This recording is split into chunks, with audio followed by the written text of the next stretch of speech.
And here we go. What's up, Alex? What's going on, Dirk? Just another day here in paradise, right? That's right. That's right. We got a fun guest today, huh? We do. We've been talking to him behind stage, I guess, whatever, in the green room, whatever. Before we started live here, and we got a few people. Landon says $12.46 bet. Says Levon's got a moon swatch on. I don't know. We'll find out. Hey, we will people want ask. to talk watches today. I'm excited. All right. I guess we're going to start to talk some watches right off the get-go. So let's bring Levon on. So it is Levon from the Knifenuts podcast. Levon, welcome. Oh my God. What an intro. Wow. We're so excited to have you, man. Oh, I'm excited to be here. You kidding me? Thank you for having me No, in this new iteration. Yeah.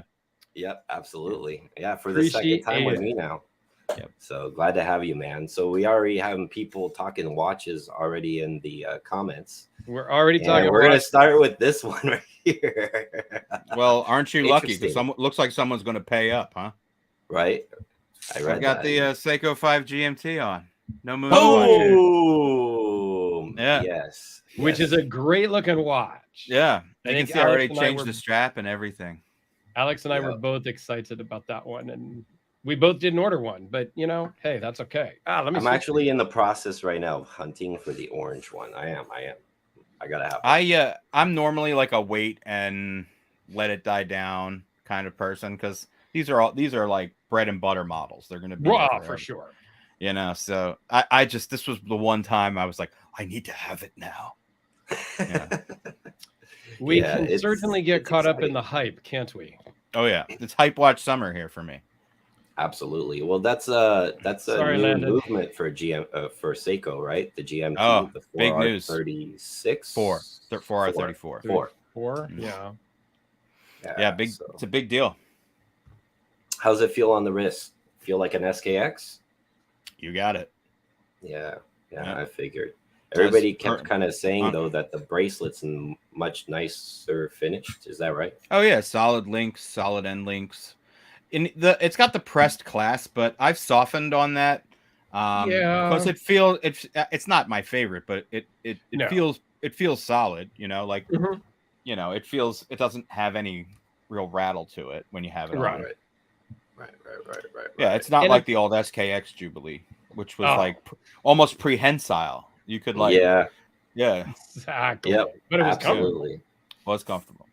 But what an iconic GMT watch for $500. Can you really go wrong? Right. And it's under 500. So exactly. Yeah. So come on, man. So very exciting. But hey, what are your thoughts on the Moon Swatch? As long as you pay retail, it's awesome.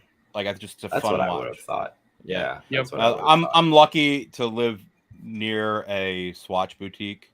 At least one of the swatch boutiques that is able to get moon swatches, and I own 2 now. Nice. Perfect. It's a just a humble brag. I think there's a lot of heat right now because they officially announced that they're not going to be selling them online. So some people it's ridiculous. Upset. All the haters came out so hardcore, it's ridiculous. Let me tell you, they're kind of rightful about it because if you're going to say you're going to release this thing online eventually, everybody relax, and then there's stabbings in line in New York for one.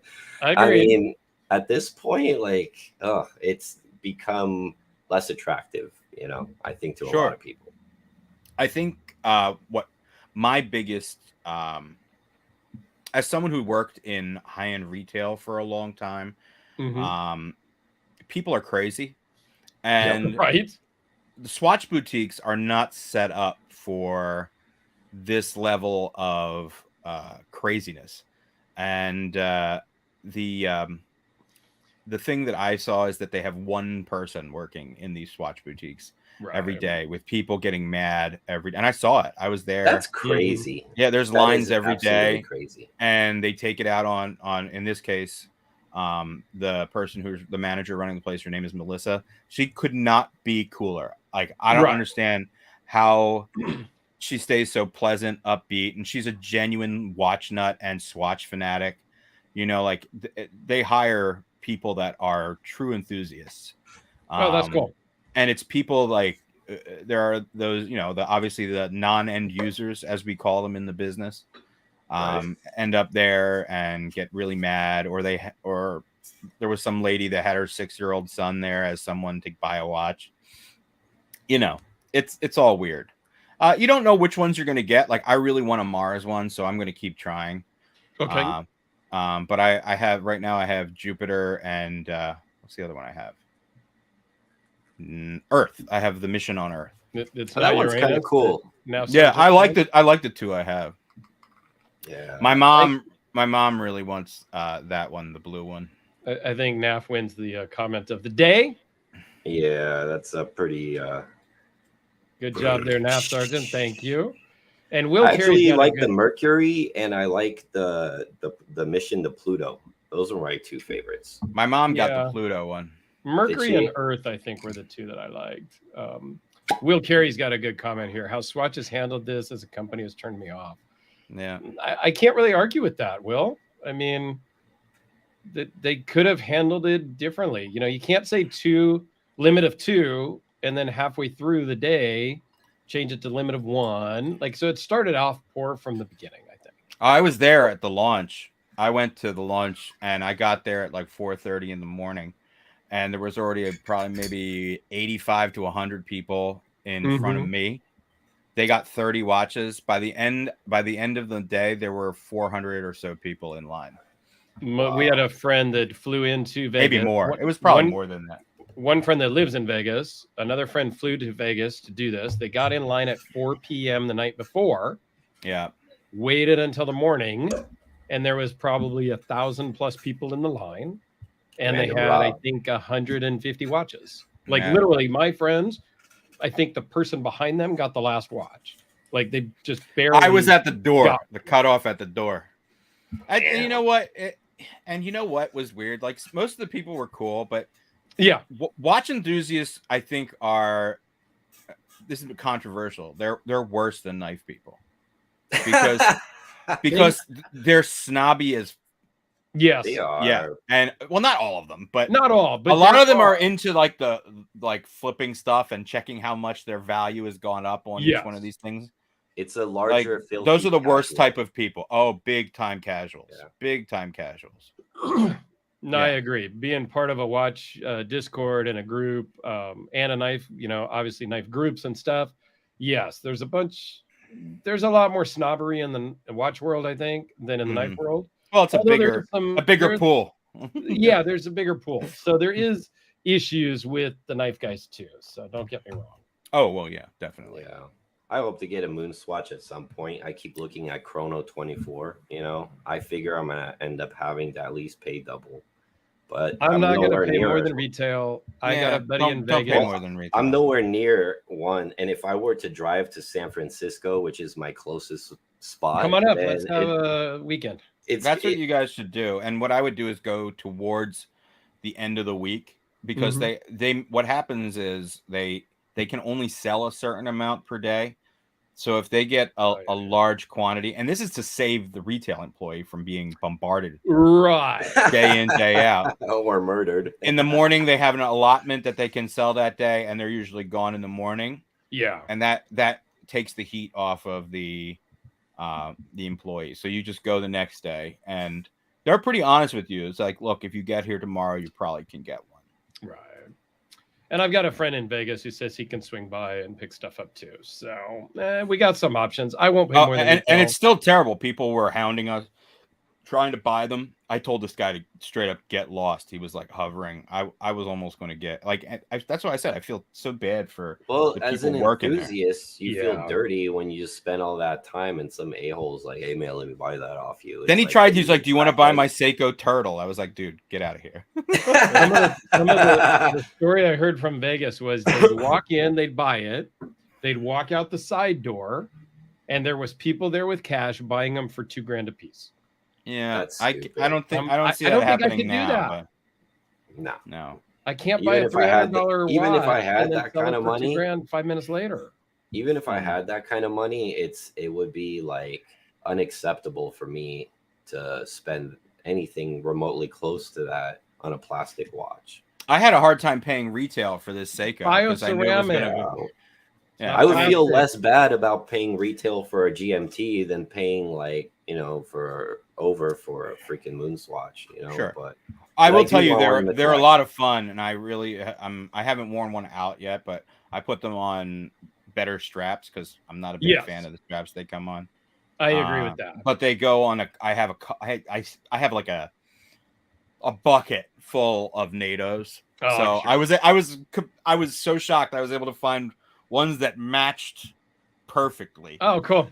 So that was a very exciting moment for me. This is a great knife show we've got going on here. Right? Yeah. Yes, so we had a really good knife question up here earlier. Let me scroll back up for a minute. Here, Nick Franquez, and I'm sorry if I pronounced that wrong. Guys, I've been very anti-Chinese knives lately. Convince me they're okay to buy again. Well, they've always been okay to buy. You're talking to probably the wrong people here. I mean, look at it this way. I'm a U.S. Marine. Like, I'm all patriotic. I'm all about American made. But let's be real here. You're not buying the knife from, you know, the president of China. Like, you're not buying it from, like, the Communist Party. You're buying it from manufacturers, family people that make their own stuff. If you don't want to buy Chinese, don't buy Chinese. If you do, you do. I got plenty in there. I've got a problem with it. Some on my table. I've got more over there. You buy from quality, reputable people. A good knife is a good knife regardless of where it's made. That's I think, the perfect statement. It's a good knife. It's a good knife. Levon? I mean, I agree. I'm not here to convince anybody you should buy whatever the heck you want, but truthfully, you know, you're also supporting, you know, most of the time it's tied to an American company. Yeah, or like Brian. You know, or some, for example, Brian is still a knife maker too. You know what I mean? It's just an ability to get knives into people's hands that he cannot physically make enough knives to do that sort of thing. So it's the only way to go. Brian may not even remember, but over the years and my name changes and stuff, it took me 4 years to get a custom from Brian. Like I had a long time waiting and it just worked out. But the fact that he has these production Riots, which are fantastic. I mean, I'm on my second one already and they are just so well made. And I know Brian goes through all of them, inspects them, tunes them and all that stuff. I mean, you get the best service with Brian. So just like Levon said, right? Yeah, I agree. Sure. I think that, you know, not all things are created equal, but the place of manufacture is only one small part of the process. It's what is the purpose of that knife existing? Is it one thing that people don't really, and if it's just to be cool, that's reason enough. You know what I mean? Yes. But was it well designed? You know, how was it designed? Because there's this influx, like now that having something manufactured is actually much more global economy and everything being so accessible. You could have a scribble. This is my constant joke. You send a drawing on the back of a napkin to Riot and they'll make something work. So everyone and their mom is now a knife designer, but that's not necessarily the case, you know? And I think, you know, I also have a fine art background. And one of the things that they would teach you is you have to know the rules in order to break the rules. So there's a lot of tradition and a lot of history with knives. And I think that some of the best knife designs respect history, you know, and respect the legacy of different knives. You know, the late, my late friend Elijah was one of those people who could design a knife and still pay tribute to, you know, different things of the past, legendary knife designs. He never forgot any roots, even though he pushed the limits of what a knife design could be. The only way that those knives could be made was with a talented manufacturer. And unfortunately, unfortunately or fortunately, that only exists overseas. You could not have those designs made here in the United States, at least not to the quality that those were built. Yep. So there's a lot of points that when I'm looking at a knife, regardless, is how's the design, you know, what is the story behind, like really get into detail behind, and regardless of where it's manufactured, it's the end product that really stands out, you know. I I love that, agree. man. And I absolutely love that. like Dark Gravity says here, he says, buy the knife, not the country. Sure. So again, we're not here to convince anybody of anything. And my channel as a whole, I don't want you to buy what I bought. I'm just showing you the stuff I bought and the stuff that people loan me. It just as an education. Now you may see stuff that you've never seen before. I'm not advocating anybody go out and buy anything I talk about necessarily, but if you want to, I can help you, maybe get you connected with the people or whatnot. But buy what you like. Don't keep up with the Joneses. Don't be a snob. Yeah. Buy the types of things you like, and if they're made here, there, or yonder, who cares? Right. Absolutely. I agree Professor with you EDC guys. in the house. Hi, Professor.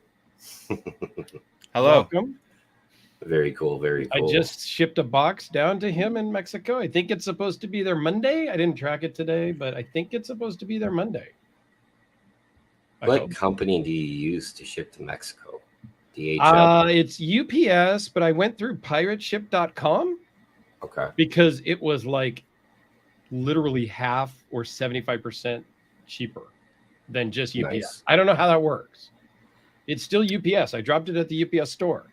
I printed the label here through pirateship.com, and it was like $34 instead of like $85 through UPS. A lot of times there's shipping services that are only available for people that ship themselves instead of going directly to so that's usually I use ShipStation, and it's been great.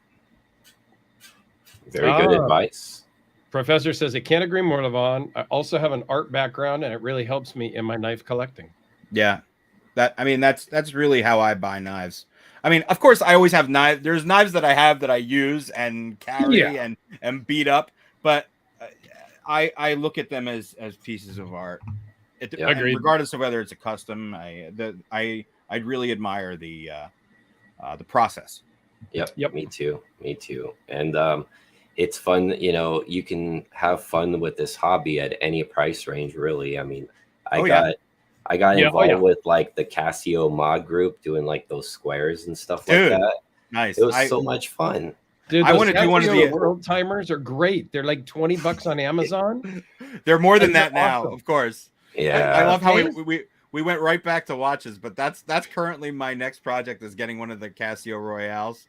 Yeah, I want to put like the different colored films in there. Alex did 2 of them for me. I sent him down mine, like the plastic resin one. Maybe I should just have you for me, because I'll never get to it. Please, I've had lots of practice. I love it. Oh yeah, man. I actually built an $1,100 Damas steel cased one with a sapphire crystal. That's bonkers. With color Dude, LCD it's awesome. screen. Yeah, it's man, cool. That's cool. Okay, yeah, you're making me one. Yeah, send it to me. Send me whatever. I'm just gonna order stuff and just have it shipped to you. Please do. I got 3 projects for other people here too, of like Seiko builds and crap. Yeah, you bump me up the list. No problem. I could build those things in 45 minutes. Oh yeah, that's what I want. I need a Casio Illuminator with some crazy colors on it. Bring it on. Another knife question now from Will Carey. Full titanium Demco 80/20.5 that I helped source for him. Thoughts, and should I get the blade custom DLC'd? I think it was a great knife, just as it is, but it's a great platform because it's just plain titanium and you have a great base to start. That's that 3V blade one, right? Yes, 3V. It was Knife Center exclusive, I think. And it's not just titanium scale. Like there's no liners. It was a totally different thing. And I thought almost jumped on that's one what it should have been to begin with. I almost jumped on one of those at first, but for some reason I took it out of the cart. I don't know why. It was cool. I almost bought the one that Will bought from my friend. I almost bought. What do you think, Levon? I love John and Andrew Demko, so I support anything that they want to do. Do I think that you should get a custom DLC'd? I don't know. I mean, if you're actually going to go, there's like 2 or 3 people that do actual DLC coding. I mean, if you're going to go that way, it's fine. I think it would be cool, you'd be like, look, I have a black one of these. No one else has this. Right. That's the only reason I can think to do it. Actually, if you want to be really cool and you're talking black DLC, you can maybe see if you can get in with Chad Moss, and he can do mirror DLC, which he's done tons for one of my buddies, the Acuminous Edge. He can do crazy black and mirrored DLC. So it'd be fun to mirror polish 3V. Yeah, see what happens. Yeah, definitely a cool knife. I'm glad you're liking it, Will, because when I recommend something and somebody actually buys it, you always get a little nervous. Are they really going to like it? Like, I liked it, but now he spent money on it. Is he really going to like it? So I'm glad he likes it. See, I'm the opposite. If someone comes to me and asks for my opinion and they don't take it, I'm offended. Like they go and do the exact opposite. It's like, what'd you ask? That's typically what happens. Is they do the opposite of what I say. I have a weird reaction to some of these questions. Before I'd be like, I'll tell you what you do, right? But now I'm like, oh, what do you want to do? I mean, I know what I would. I should preface. It's not just with knives. It's just what my friends ask me my opinion for something that I'm very confident and know a lot about, and then it's just my fragile ego. It has nothing to do with it. No, I agree with that. If they ask me something about my normal day job type stuff, where I've been doing it 30 years, so I kind of know what I'm doing. And then you want to just do the opposite. And it's like, I'm just going to do the thing that I was going to do anyway. And then why did you waste my time asking me for my, quote, professional opinion if you were just going to do whatever you wanted to do? And then, I think inevitably they realized that they made the wrong decision. Inevitably, they always come back later. Yes. But, I've already, encountered this exact situation so many times that I've already, when I get to that process, I stop them. I'm like, you think on your own. What do you prefer? Do you prefer a satin blade, or do you prefer a blackened blade, or do you prefer? And I walk them through their own thing so they can make their own decisions. I don't want to be like, oh, dude, I did this. It's ugly as shit. Why'd you tell me to do that? So, William, the smart thing there would be to keep it stock, give that one to your wife, and when they inevitably come out with a black one, just buy that. Yeah. So Will Terry says that his wife is trying to steal the Demko 8020.5 in titanium now. She's a lefty and loves that it's truly ambidextrous. It's ambitious too. It's ambitious also. It was ambitious, and I loved that one. And I think that titanium version is what they should have come out with at the very beginning. I agree. That grivery plastic. I disagree. I didn't really like. Really? I mean, I still have the custom or the semi-custom that Dirk sold me. That one in the green G10 one. Yeah, the green one. I'm not sure. Cool. I was kind of weirded out. I'm like, how's the production version gonna be? I mean, it might be cool, but they're very good. But if you already have a custom, is it really worth in a little smaller version? I don't know. I actually think that the 20.5 is a more usable knife. Yes. And the thinner blade stock and all that. And I think it was a brilliant move to come out with the Grivery handled models at a sub $200 for a knife that was at the peak of its popularity. Literally, if you wanted one, you could have one. Yep. Right. And then what happens is, as you start moving into, a higher volume product, then you can start to introduce other materials and raise the price up a little bit, so you're not competing with yourself. Right. That's the whole idea. That totally makes sense. Absolutely. Yeah, I think the titanium one's the way to go. And at $300, aren't they 350? I think when they came out, they were 303 or something. I think they're 350.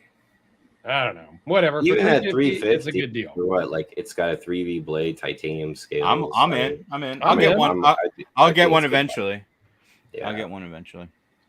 So very cool. Landon, who asked about the watches to begin with, now he's got with the program and realizes it's a knife channel. So thanks, catching up. Just kidding. We're in everything. I'm a both knife and watch channel, so I love this watch shit. And knives. It's fine. So he said, what do you guys think of the Luft Avant, my Cardo Liner M390 for 300 plus? And I have no idea who the OEM is. That's the one that Bearded Gear and drawing a blank on this other guy now. But I forgot the other guy's name. I'm not familiar with it. I've never seen one in person, so I wasn't. I wasn't on the special list of people to review it because it kind of looks very simple to me. It looks like a Civivi with like a Spidey bird hold. Remember those bird knives had those weird kind of like cut out. Can I see? Do we have one that a picture we can put up, or should I just Google? I'm gonna look here real quick. Oops, I just stopped sharing. But yeah, let's pull one up because I just want to see it. Yeah, when I first saw it, it just kind of had this Civivi feel to it, and then but I don't know about an M390. The only one I saw was the very first one they released, which I don't know. Yeah, and plus I can't really comment because I haven't owned or handled one. I just want to see it. I know. I'm looking here. Hold on. Here we go. I got it. Hurry up, Dirk. Share here. Hold on. Share that one. Share it. See if it pops up. Here we go. Oh, right. I know. I'm sorry. I do know what it is. I feel bad. Yeah, remember these? Yeah, I just can't. I talked to them at length at Blade Show. It's like they have their own like clique, like these guys. Yes, they do. Involved and stuff. Bearded Gear. I know he's involved with this. Honestly, I don't like the shape of it, but when I handled it at Blade Show, it was very nice. It felt well done. And I never handled one, so I can't say. Yeah, I did. I handled them at Blade Show. I'm not super into it, but for people who want to get it, I think they'll be happy with it. And Brandon says the OEM is Riyadh. It is Riyadh. Yeah. Mm-hmm. Yeah. You can kind of tell by the way, like the edges of the micarta and stuff, and the satin. I mean, you could tell it's a knife enthusiast design. Yeah, exactly. You know what I mean? It's like I like wire clips. I like the PM2. I like M390. I like Riyadh. Like exactly. How can you go? How can you fail? Like you have basically a Spyderco built by Riyadh. Yeah, exactly. Yeah, Brandon, hit me. That's what it reminded me of, right? Like the bird knives a little bit. Yeah. So, but yeah, and at this point, it's kind of like a car, right? Like in the 80s or the 70s. I'm sorry, guys, I'm a car guy too. Mm-hmm. I think both of you are too. Absolutely. Both of you guys are too. So like in the 70s and the 80s, if you drove one of these American cars or whatnot, they were kind of janky and things, like were overbuilt, big metal cars, very low tech, very simple in the way they were designed and stuff. And then as time evolved, like when you start getting to the 90s, 2000s, when you come to safety regulations and the way that the chassis and everything is built, all of a sudden, like a Honda in the 90s was a death trap. And like a Honda in like nowadays is just as safe as anything else because the technology behind the folding chassis and all that stuff, right? And it's like same thing with, so now in other words, anytime nowadays you go to even the Kia dealer and you buy a car, you're still getting a quality car. And where these kind of facades about like these more cheaper, terrible builds were associated with these brand names. So in other words, I think kind of like nowadays, no matter what knife brand you're gonna buy, for the most part, you're gonna get a decent knife that does the job. I disagree. I disagree. I'm not throwing you under the bus because I was wondering where that analogy was going. Right. But I've handled some really crappy knives. Like indulge me, please. I will. No, I'm not going to give them the time. I knew you wouldn't. But I won't. I don't post anything that's bad. And I'm saying like, and even walking around Blade Show, there's still a lot of bad stuff out there. And people may, and it's usually like, regardless of whether it's production or custom, and people are selling them and trying to push them for crazy amounts of money. No humility, nobody being humble. They're just putting whatever they were able to put out there and just say, look, here it is, completed product, $1,000. You'll be the next hype knife. No, is that because of poor design? Poor design, poor construction, whatever just you wanted. It could be whatever, Got it. Whether they, I said this, you have to have some sort of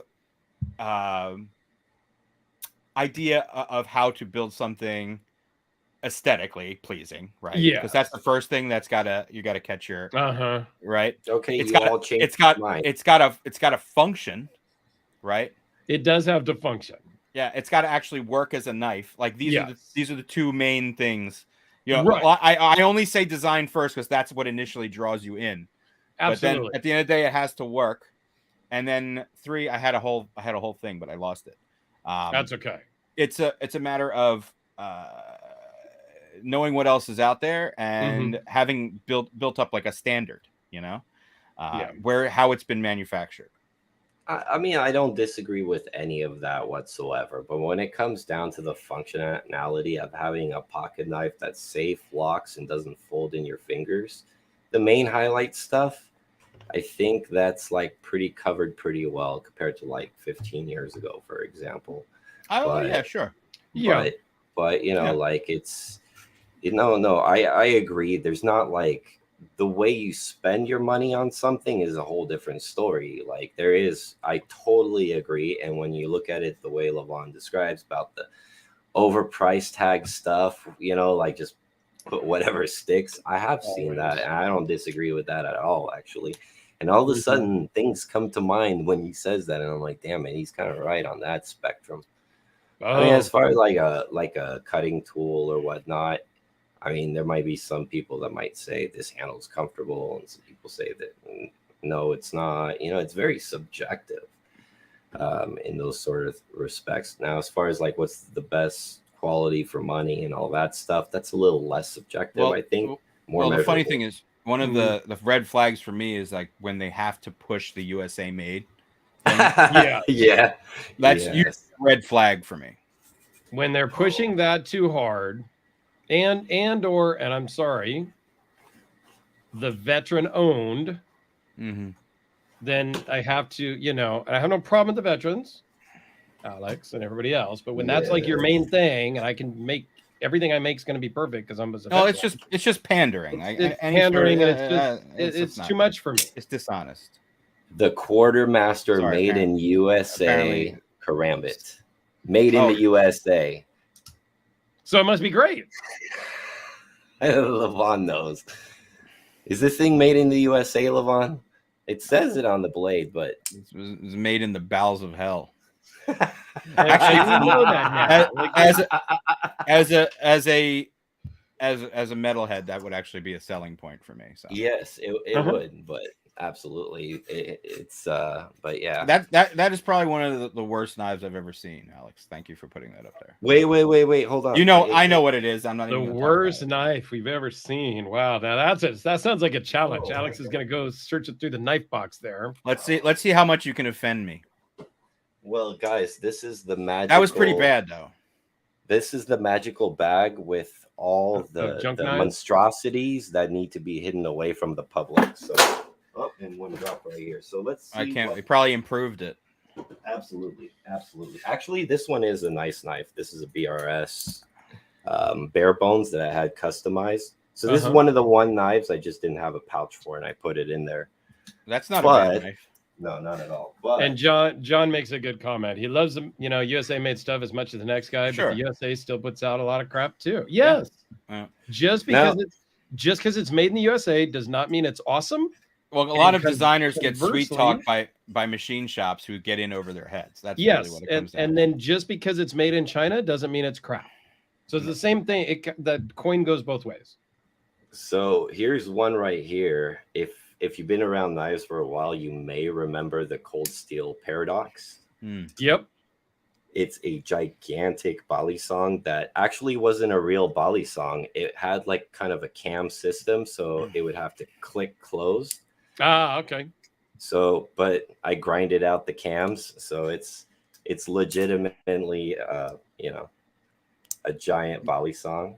You're not offending me yet. Come on, show me some real garbage. And Brandon, just to kind of go back to the car thing, says just his opinion, but at least cars before the mid '90s had style. Well, you guys might like these. You guys might like these, actually. And you're not wrong, Brandon. I have that. That's a great. I have a Talwar XL. I love that knife. It's just not a knife I can EDC, so it's no. Why? Why not? Why can't you EDC it, Alex? Oh, you want to talk about knives you can't EDC? In the back pocket. How about the Phil Harvey War Crime? Oh, I've got it. Oh, that's bad. That's the one. Talk about not being able to EDC this. 1 pound, 4 ounce, almost 1 inch thick blade. It's not even a knife; it's a gladius. No, this is the war Okay. kind. The gladius is in the drawer. I got it. That's a thing. That's what that was. Quartermaster Marty McFly. Okay. Look at this.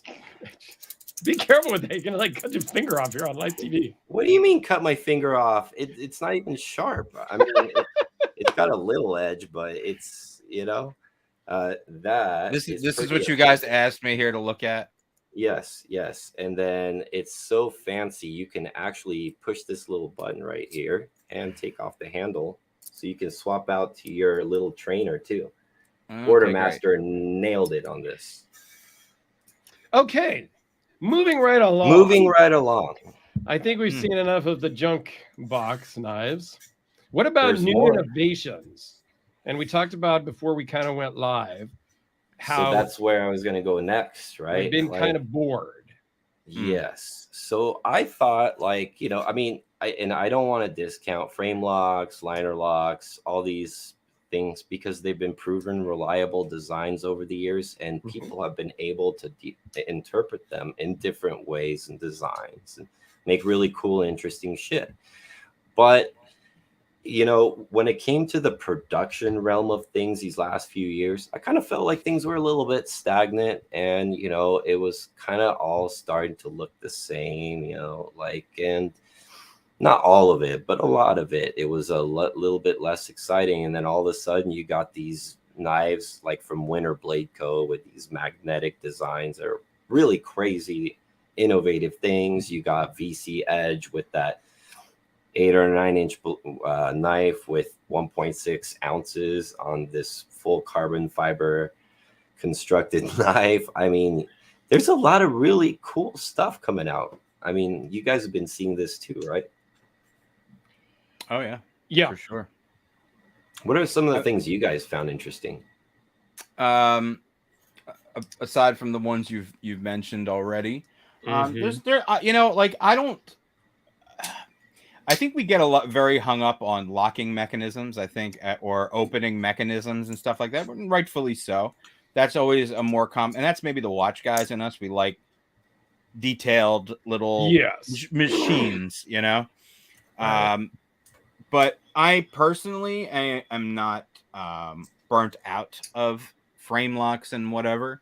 I do think that there was a lull in the industry, especially over the past couple of years, just like there was in every industry. And the large scale manufacturers scaled back their entire model. Like if you look at normally we would in the past we would get really excited over what Spyderco was doing, what Kershaw was doing. What all these people were doing, and they realized that they have to play the game a little differently now, and that's probably where a lot of the life got sucked out of it for us, and we've had to turn to a lot of, and what happened in that amount of time is a lot of napkin designers jumped into the playing field. There's a ton of them in the last year. Those napkin designers are exactly more of what I'm referring to, because there's been a lot of flooding of that.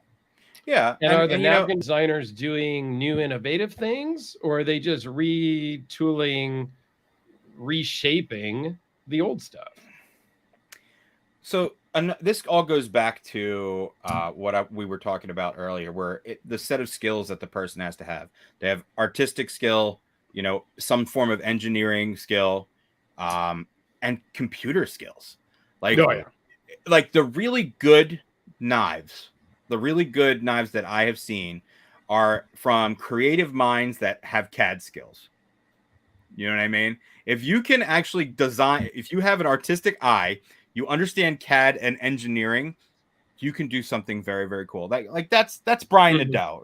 Brian Nadeau knows is an artist that happens to be a tool and die maker by profession at one point, and just someone who's really just a tinkerer, engineers things. He sees a problem, he fixes it himself. And there are people like that, that the designs that get submitted to the manufacturer. It's like writing music, right? Riot and whatever, they can sort of make something work if they need to. But if you put a sheet music in front of any orchestra, they can just play it. Do you know what I mean? Yeah. As good as the music is, it does. If the music sucks, no matter who plays it, it's going to suck. Right. Correct. Right. So that's what I look for. I look for designs that are catted by the same person who penned the knife.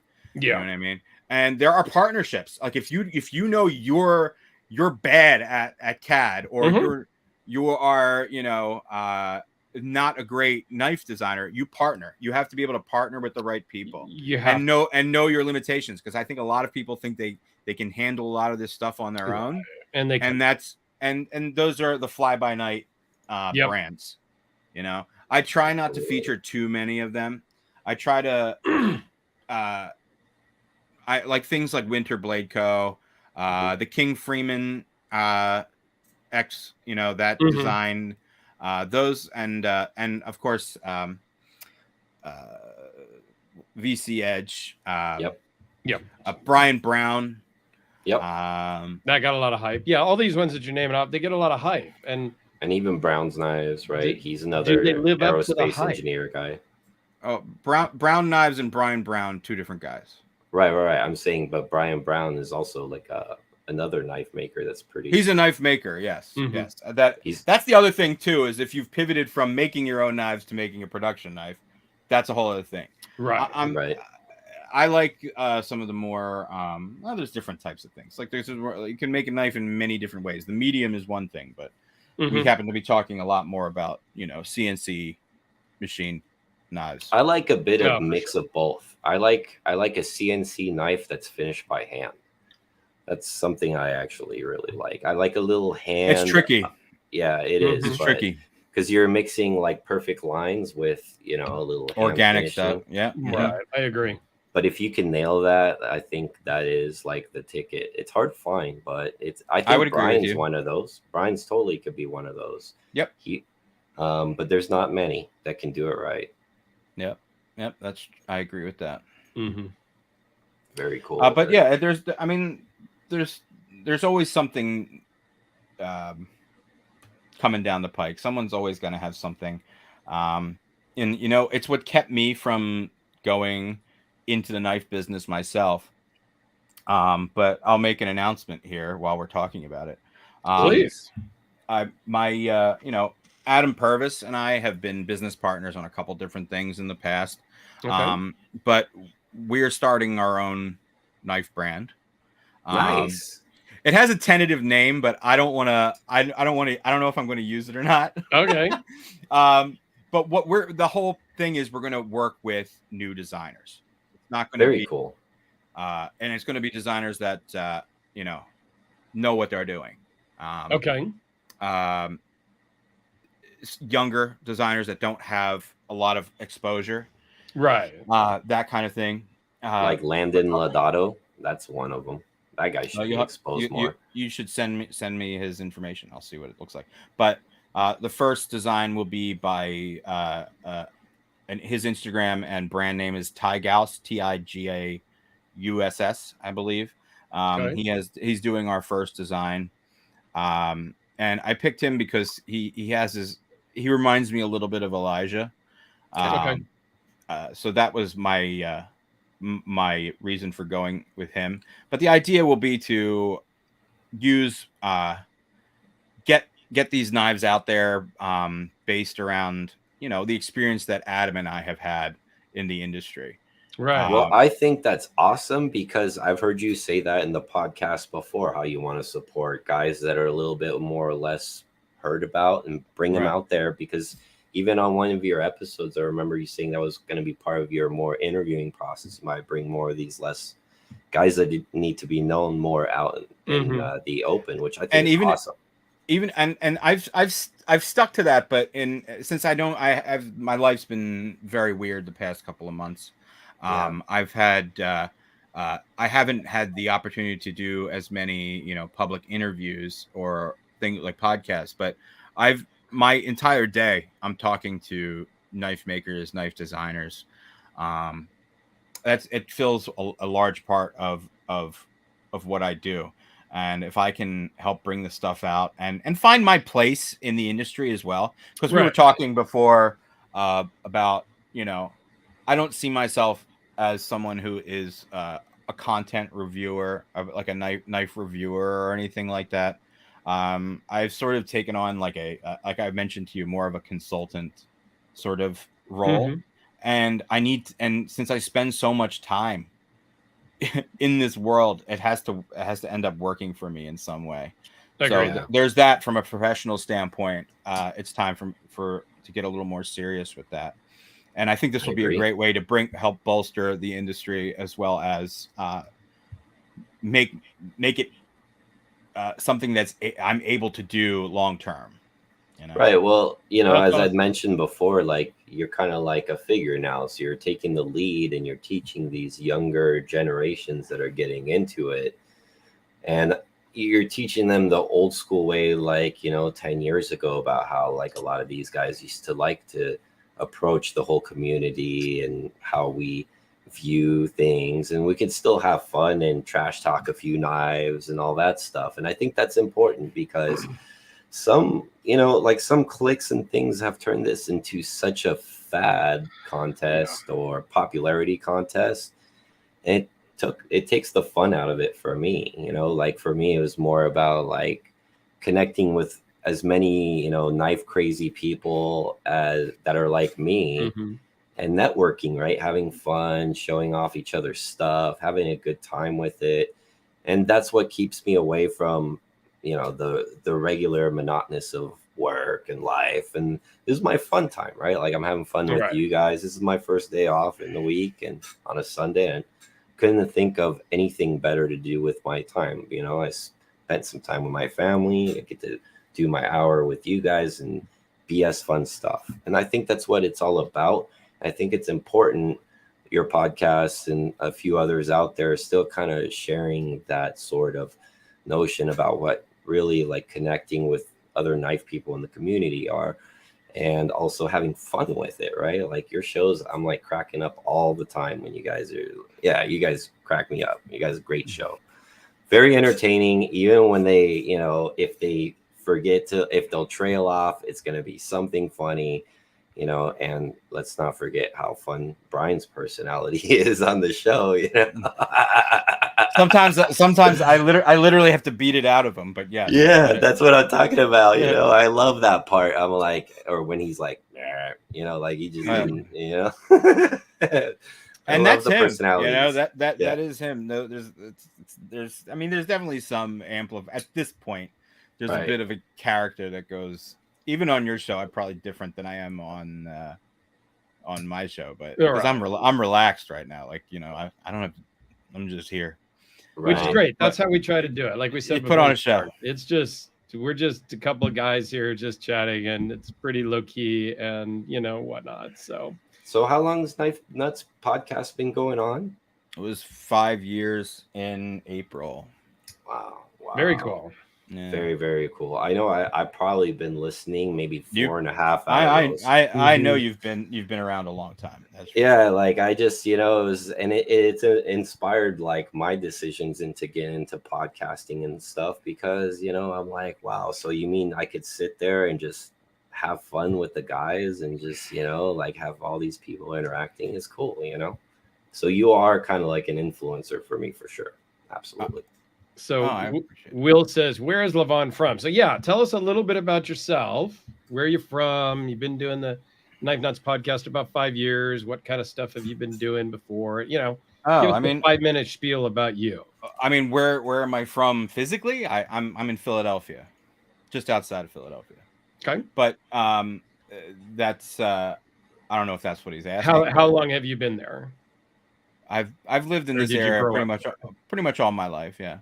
Okay. My father was born in Aleppo, Syria. Grew up. I'm Armenian, so if you're wondering where my name comes from, that usually throws people off. So, but grew up in Beirut and came here. My mom's from Northeast Philly.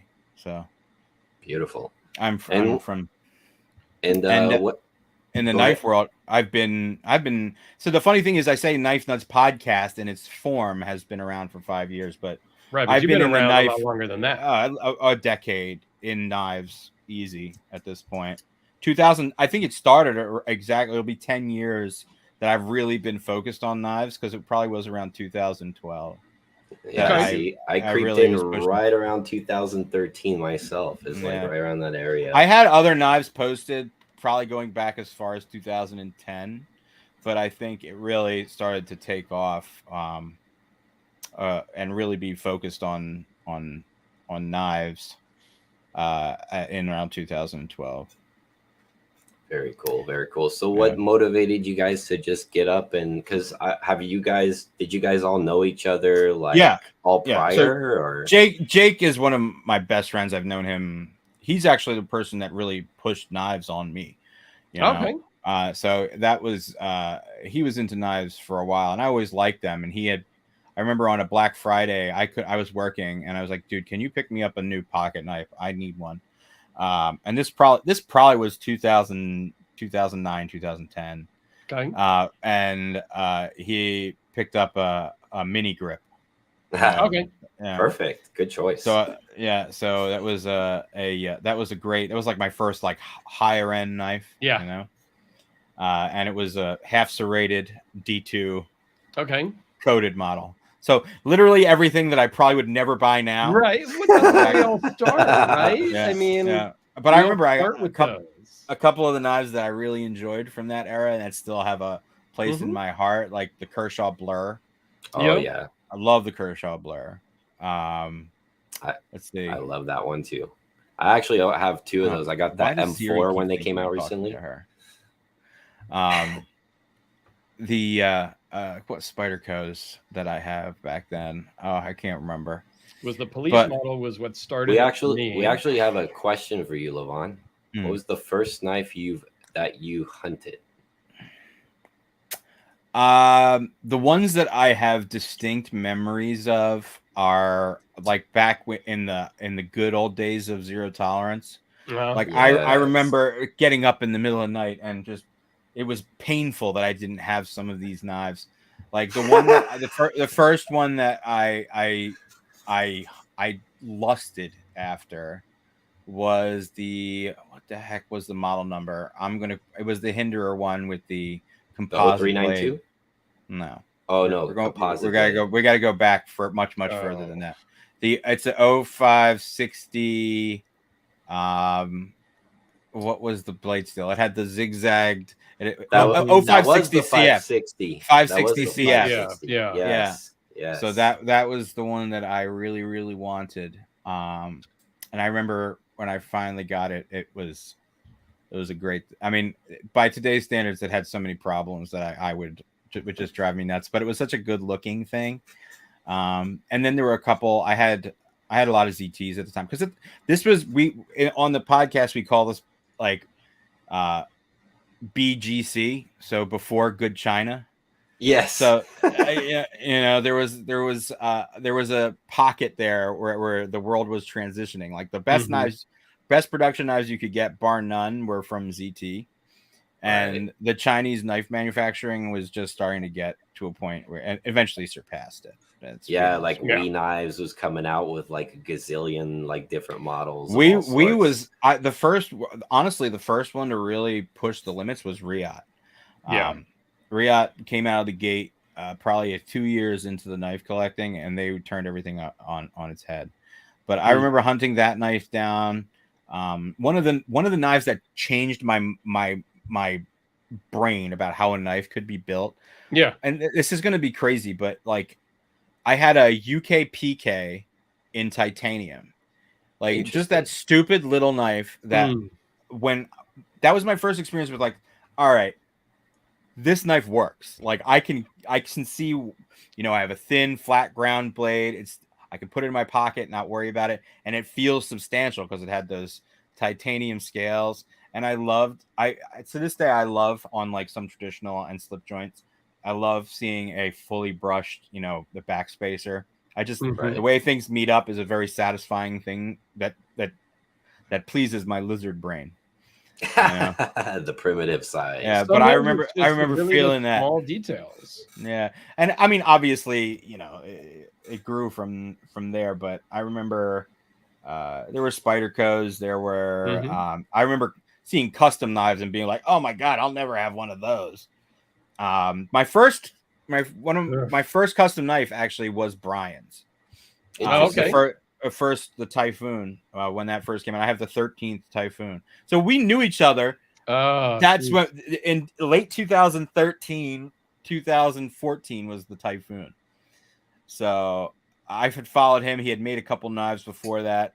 Yeah. And when it was that time when he would still just give you a call and figure out what you wanted. Right. We ended up talking for like probably an hour or so from there. So we became friends pretty soon after that. But that was one of them. And then one of my favorite experiences that from that era was John Gray.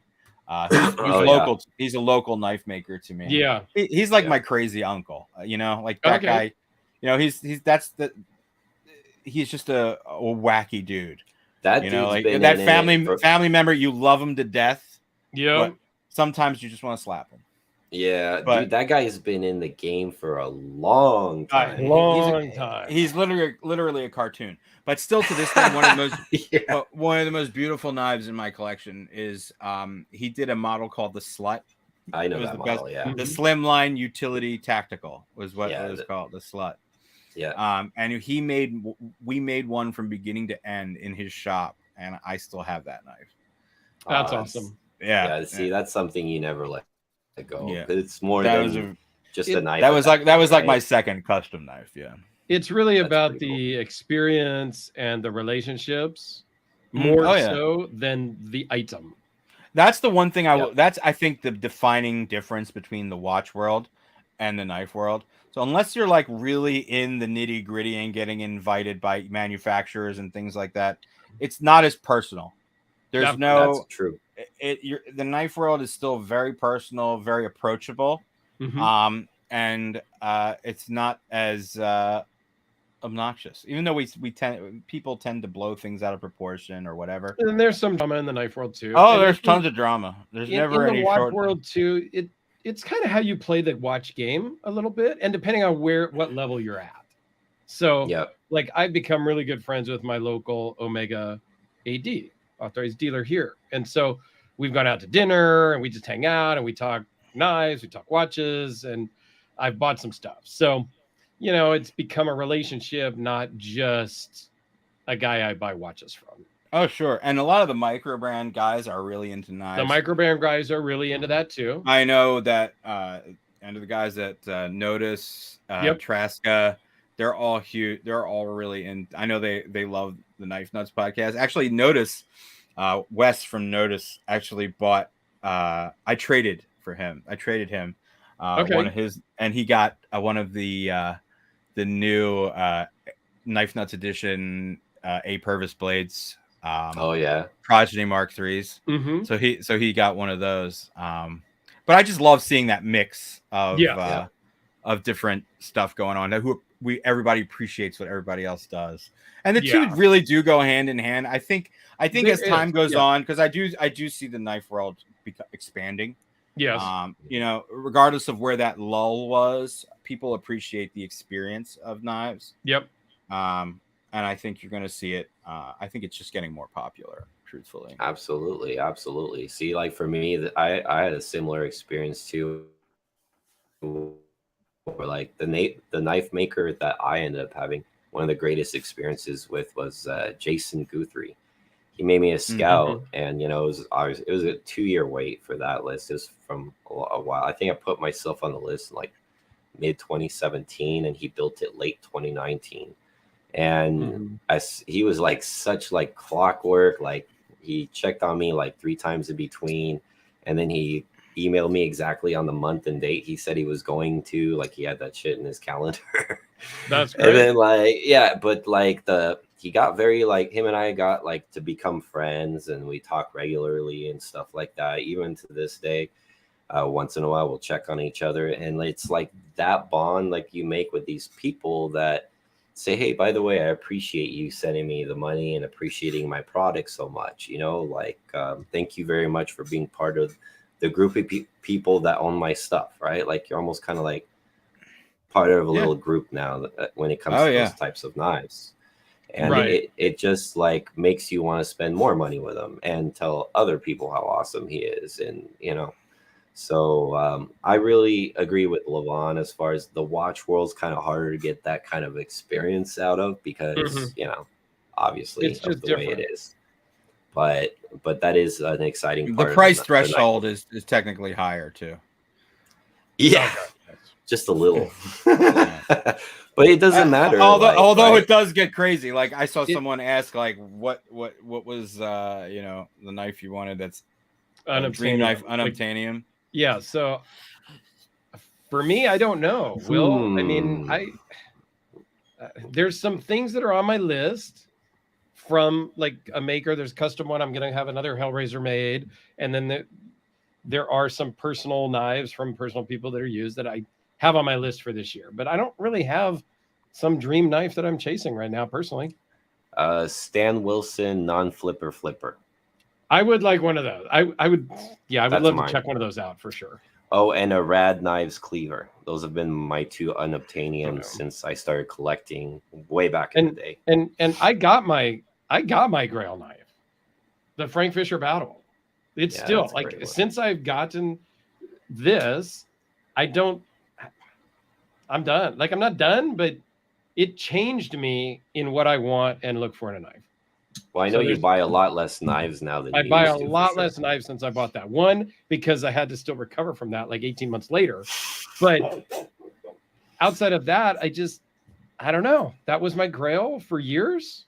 I never expected it would be something that fancy. Opportunity came out and I got it, and I haven't really lusted after a knife since. What about you, Levon? Is there something that you want? There's always stuff I want. But at the same time, it has to be pretty special. Like I'm lucky, like just like you, like I do look for things that are kind of off the beaten path. And it's worked out for me, like in the past, because I've been able to get kind of on the ground floor with some stuff. Right. There you go. 12 grand. Yeah. 12.5 for a non-flavor flipper. I just want to make it very clear with you guys. I do not play in that wheelhouse. I would probably I'm not there. Yeah. Sadly, after buying the Frank Fisher Battle, I'm in that level at some point. But I mean, I've accidentally got into that level. Yep. My two Lermans are two very prized possessions. You already knew I was going to mention the Hydra. Yeah, the Hydra and the Sigma 6 is that thing. When you see that in person, it is breathtaking. And I'm not like a materials guy. Like I like just a little sprinkles, just a little cherry on top. But I like the way people nice fast. Welcome.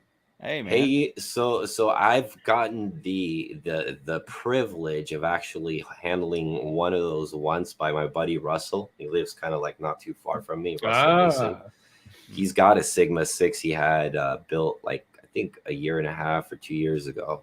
And it is literally, I'm like, okay, I see. I would pay that for that, no problem. I've handled, I don't know, innumerable knives. I've handled everything we've talked about here. Right. That knife to me is, it doesn't get any better. However, there are a couple makers that I want something from. Yeah. And they range in levels to a point where the one maker is willing to make me something, but I'm so damn indecisive that I don't know what I want. Richard Rogers, for example, like that's a huge hole in my collection. Right. I have hundreds and hundreds and hundreds of knives, right? But there are knives that are mine, and there are knives that I just have. Yeah. Does that make sense? I agree. Like, absolutely. I have like some those of those. Lermans. Yeah, there's a difference that are my knives, and when Richard Rogers is kind enough to build me something, it's going to be my knife, and I don't know what it's going to be yet. But that's another story. Like I would probably want something from him that I could carry and use. But the maker that I want something from that I want to be absolutely bonkers is Ron Best. Oh yeah.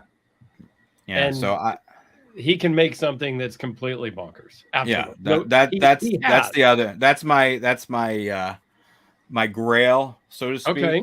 I'm not a big fan of that word because I'm everybody not a calls fan of that word everything either. a grail.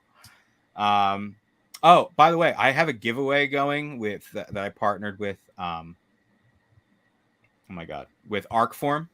Okay. Nice. That's still going. So if anybody wants to enter, that's on please, my guys, jump the in. The reason why I came to mind is somebody called that their grail knife. Okay. So, and where do they enter? Is that on your? That's on my Instagram. Yeah, you'll Okay. see it. The big giveaway post for the gray G10 with the black blade for the slim foot. Yep. Right. Beware of there's a lot of fake accounts of me now out there that tell you that you've been selected for the generous slim foot. Dude, they're going crazy in the watch world too, man. Like on YouTube. Oh my god! Every time I post anything on any of like these guys like watch channels, like 2 seconds later, never fails. So I always come up with some interesting, clever reply. Yeah, I would rather you just like report or block it, but or ignore it. But yeah, that's going on. But that's a side note. There's still time to enter. Perfect. I'm gonna announce the winner on that on our next podcast. So whenever that is. But Ron Best is definitely my. There's probably more, but that's the one that comes to mind. And I don't even know if we want to fold or like. Have you seen like the swords and stuff he does? Yes. Yeah. With Dirk and Pearl. Yes. Freeze Arno. That is like art. Just did a video on one. Yeah. Oh, I don't know. That's the other thing. I don't watch. I don't watch any knife content on YouTube. I don't do it. Freeze likes to post it on IG. Instagram stuff. Yeah, Instagram I'll watch. Freeze is crazy. He does like little 2-3 minute videos of his collection out on his deck. I think Freeze is the highest end collector that I'm aware of. He's got some insane stuff, like stuff I've never even thought. He has some really great stuff, but I'm sure there's more. There are more. Some of the overseas collectors. Yeah. Collectors that are not posting. They're just collecting and hiding it away. Millions of dollars. Yes. Yeah. We're not even talking. Yeah. No. Yeah, but the thing is, it's not always the dollar amount, all that stuff. It's of course not the piece itself, right? We're talking about unobtainium here. Yeah. Right.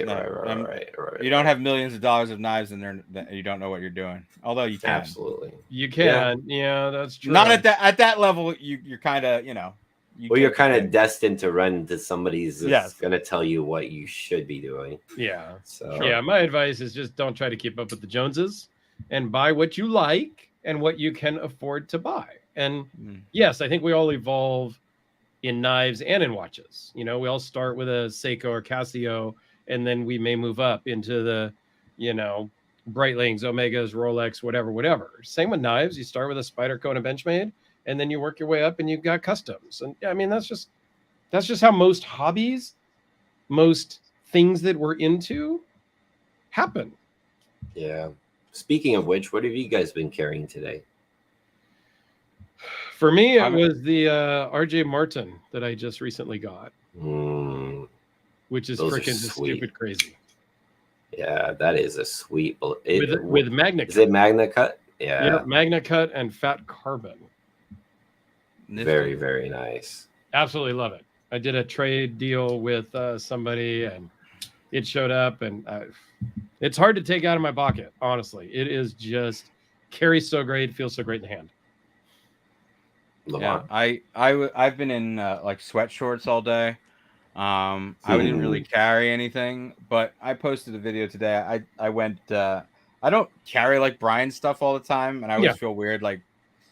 But I had like an older Typhoon that I posted. Okay. It's just sometimes I'll go into. Is it like the purple black one? It's a Harpoon one that I got from him later on in the Typhoon era. It's got like a katana wrap and a harpoon blade. Yeah, I call it the Puntana. I've had it for how many years now. So, but I mean, I carry. What did I carry yesterday? I was out and about. I carried Polish custom knives I got a Herman from them about a year ago. That's a guy I've been looking at a lot lately. Like cool. I've been following him for a few years. He looks like he makes some pretty quality stuff. It's solid for sure. For sure. And his anodizing skills with like the Timascus and stuff is really cool. He makes it really bright. What I like is how thin he has the frames. That's something you everybody has these bulky fat knives, and that doesn't do anything for me. He has these really well pocketed, and the whole knife is thin. Right. Yeah. And what'd you have, Alex? I had today. Actually, I haven't carried this in a while, but I carried the Robert Carter F16. It's got a little custom pivot in there with some Rob Mascus and some Zerk that's been oil slicked and a 3V blade. So actually, I did a trade for this knife many years back, and it was actually pretty thick too when I got it. But I sent it to Robert to completely redo the whole entire knife because it was like a 6 or 7 year old knife. It's almost the price of building a new one, to tell you the truth. But I think it was worth it. It's a really cool knife. I always wanted an F16. That one does look good. Yeah. So that's very cool. Very cool, gents. Yes.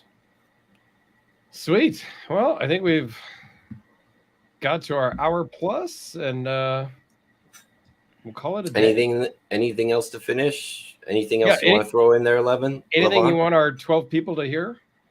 Well, other than your giveaway, and we'll put a link to that in the description.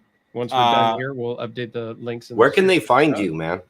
Oh, I'm Knifenuts Podcast on Instagram, knifenutspodcast.com. We have a YouTube channel that doesn't get used too often. We're starting to do like all of our podcasts live, and then upload it. And that we started that, I guess, the middle of last year. Yeah. But that's pretty much where you can always. I'm very easily accessible via Instagram. That's usually where you'll find me. But I just want to say thank you guys for having me. This was a lot of fun. I'm sorry, I'm in this sweltering heat. We didn't mention that my office is not air conditioned, so if my energy level seems low and I have a certain glow, it's because I got the same thing going on myself, man. It's very warm in here. Yeah, it's global warming. Nope. Thank you for showing me the knives that you guys have too. I really enjoyed that. You guys have some cool knives for sure.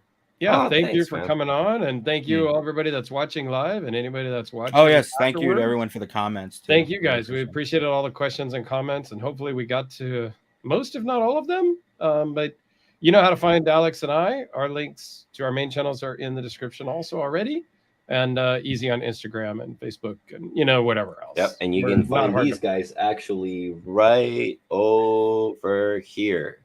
I see it. Podcast. I gotta send you some new ones, I guess. You build that Casio for me. I'll the coins. Yeah, for sure. If I get some more coins, definitely build me a watch. I'll get you a coin. Well, there's no charge for the Casio. But you can send me whatever you want, man. All right, I'll figure something out. I'll make it worth your while. Perfect. Thanks, everyone. Man. Thank you. All right, guys.